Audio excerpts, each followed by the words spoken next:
মারহাবা বিকুম, সালামুন আলাইকুম। ইসরাইল অর্থ কি? সূরা তাহা আয়াত 77। ওয়ালাকাদ আওহাইনা ইলা মূসা, আর আমি মূসার প্রতি ওয়াহি করলাম, আন ইসরি বি ইবাদি, বান্দাদের সাথে আপনি রাত্রি ভ্রমণ করুন। ফাদরিব লাহুম তারিকান ফিল বাহরি ইয়াবাসা, তাদের কাছে বর্ণনা করুন সমুদ্রে শুষ্ক পথ সম্পর্কে। লা তাখাফু দারাকাউ ওয়ালা তাখশা, আর ডুবে যাওয়াতে ভয় পাবেন না এবং শঙ্কিত হবেন না। ফা আতবাআহুম ফিরআউন বিজুনুদিহি, ফিরআউন ও তার সৈন্যবাহিনী তাদেরকে অনুসরণ করবে। ফা গাশিয়াহুম মিনাল ইয়াম্মি মা গাশিয়াহুম, তাদেরকে আচ্ছন্ন করে নেবে সাগর যেভাবে আচ্ছন্ন করে নেয়। ওয়া আদাল্লা ফিরআউনু কাওমাহু ওয়া মা হাদা, ফিরআউনের সম্প্রদায় বিভ্রান্ত হয়েছিল, তারা পথের নাগাল পায় নাই। 77 নম্বর আয়াতে আমরা যেটা পেয়েছিলাম, আন ইসরি বি ইবাদি, আন ইসরি রাত্রিকালে ভ্রমণ, বি ইবাদি বান্দাদের সহ। বান্দাদের সহ রাত্রিকালে ভ্রমণ, রাত্রিকালে বের হয়ে যাওয়া, সেটা এসে 80 নম্বর আয়াতে এসে বলা হচ্ছে ইয়া বানি ইসরাঈলা, যারা রাত্রিকালে ভ্রমণ করে তাদেরকে সম্বোধন করা হচ্ছে ইয়া বানি ইসরাঈলা।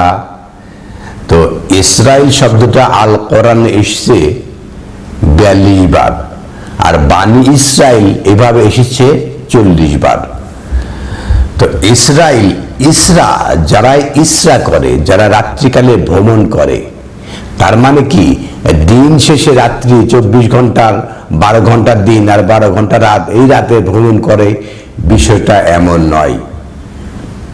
বিষয়টা হলো ফেরাউনের রাজত্বে ছিল অন্ধকার, এই অন্ধকার থেকে বেরিয়ে এসে সাগর পার দিয়ে এপারে এসে দাসলো, এটা হলো আলোকিত ভুবন।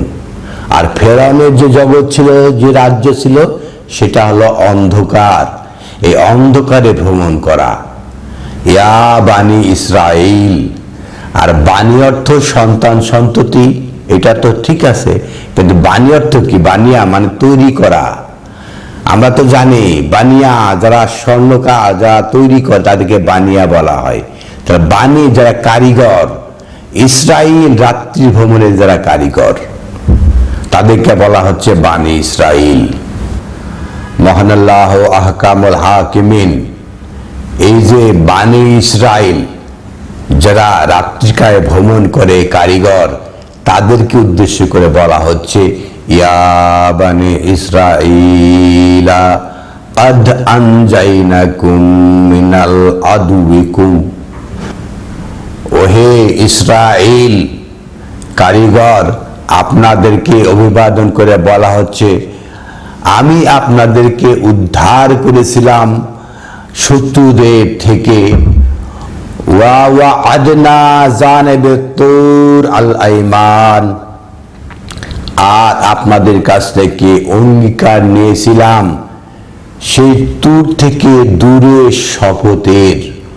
ওয়া নাযালনা আলাইকুম আল মান্না ওয়াস সালওয়া, আর আমরা এই নাজিল করেছিলাম আপনাদের প্রতি মান্না, অনুগ্রহ, ও সালোয়া, প্রশান্তি। এই যে মান্না ও সালোয়া, এই যে অনুগ্রহ এবং প্রশান্তি দ্বারা কি হয়েছে, যে একটা আলোকিত জীবন এসেছে। অন্ধকার জীবনকে অতিক্রম করে আলোকিত জীবনে আসাটা হলো কি ইসরা। যারা এই কাজ করে তাদেরকে বলা হয় বানি ইসরাইল।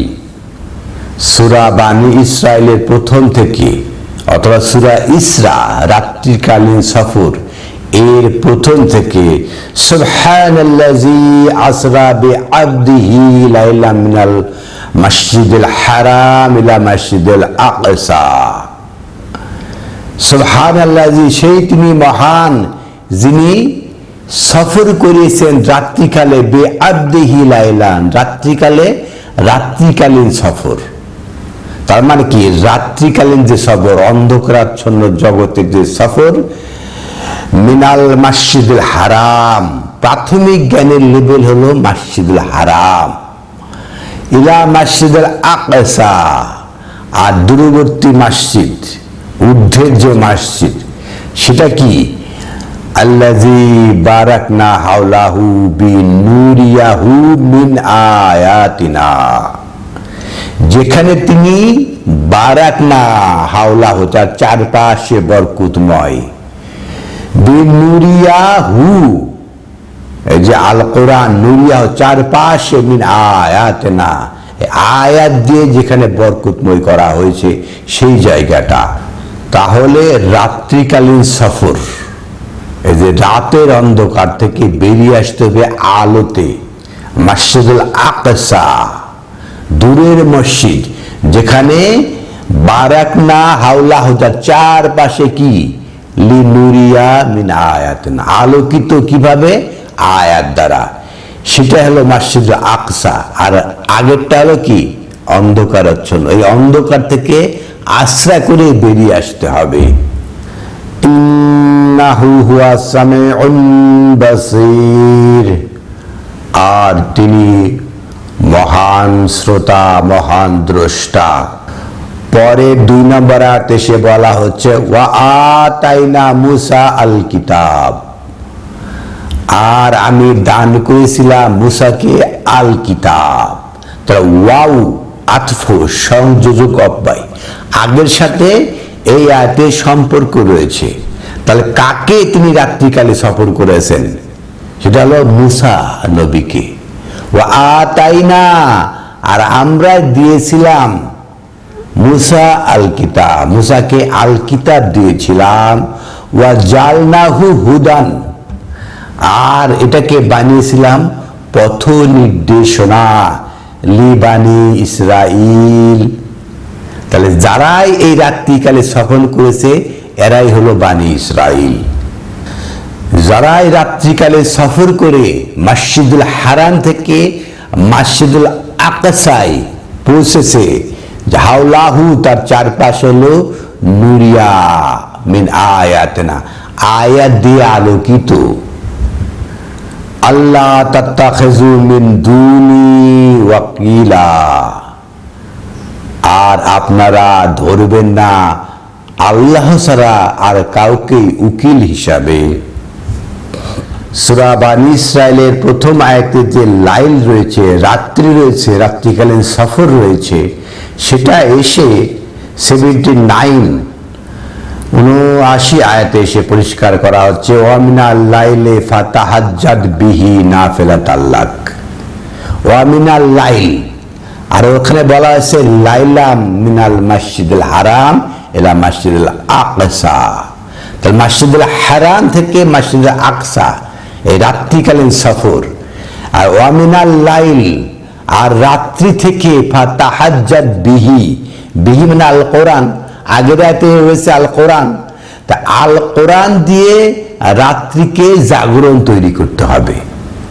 রাতের যে জাগরণ, মানে রাত্রিকে জাগরণ না, রাত্রিকে জাগরণ করে অন্ধকার দূর করতে হবে। ওয়া মিনাল লাইল, লাইলটাকে দূর করতে হবে। ফাতাহাজ্জাদ বিহি, এই জাগরণ তৈরি করো, নাফিলাতাল লাক, এটা আপনার জন্য অতিরিক্ত দায়িত্ব।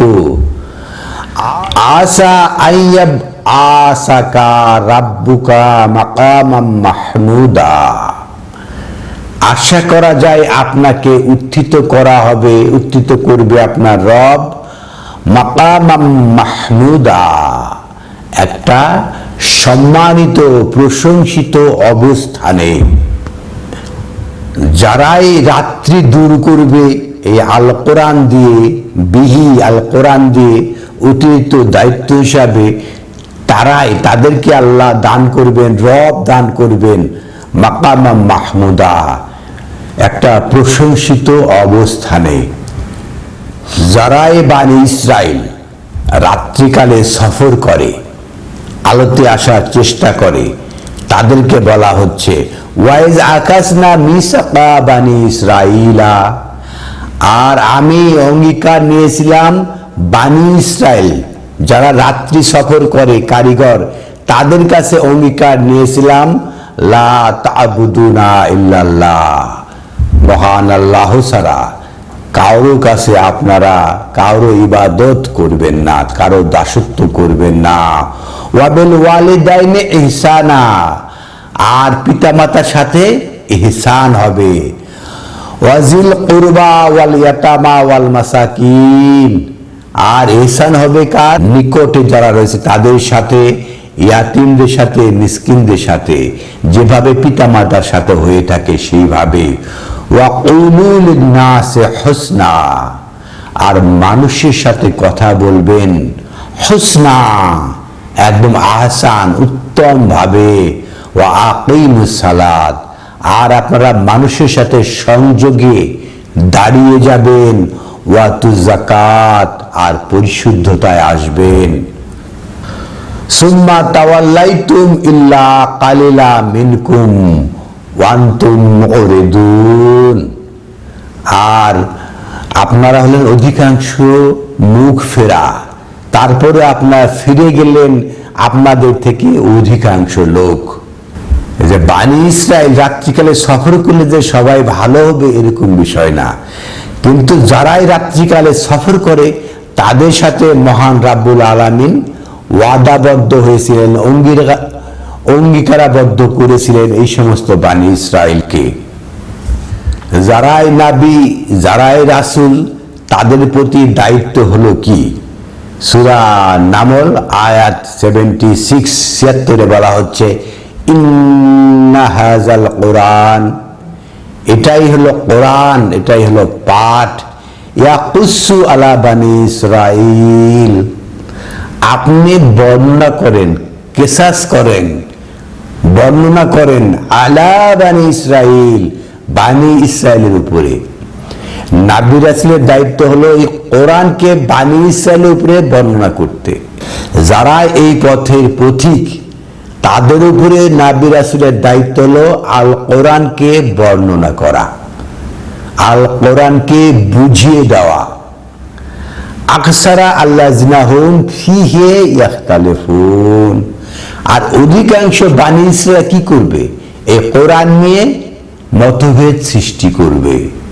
এটা হলো রাত্রিকালে ভ্রমণ করছে, তারা উত্তরণের চেষ্টা করছে, কিন্তু তারপরও তারা এই আল কোরআনের বিষয়ে মতভেদ তৈরি করবে। মহাবিশ্বকর গ্রন্থ আল কোরআন থেকে ইসরাইল বা বানি ইসরাইল কারা, এটা বলার চেষ্টা করলাম। ইসরা মানে রাত্রিকালে সফর, বানি ইসরাইল যারাই রাত্রিকালে সফর করার কারিগর তারাই হলো বানি ইসরাইল। আলহামদুলিল্লাহি রাব্বিল আলামিন।